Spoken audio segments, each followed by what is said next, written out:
Hornadu Annapurnadevi temple.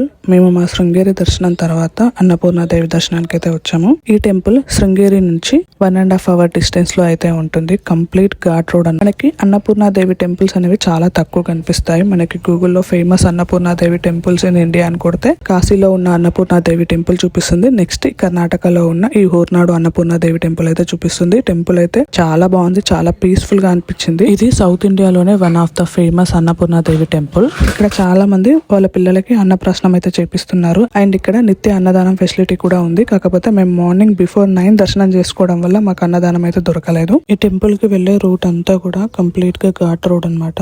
రెండు వైపులా spices చెట్లతో చాలా అందంగా కనిపిస్తుంది. అండ్ టెంపుల్ కూడా చాలా అంటే చాలా పీస్ఫుల్ గా ఉంది. మేము అన్నపూర్ణాదేవి దర్శనం తర్వాత నెక్స్ట్ వెళ్ళాం ధర్మస్థల మంజునాథ స్వామి దర్శనానికి. అక్కడ దర్శనం ఎలా అయిందో నెక్స్ట్ వీడియోలో అయితే అప్డేట్ చేస్తాను. సో వీడియో నచ్చితే సబ్స్క్రైబ్ చేసుకోవడం మర్చిపోకండి. బాయ్.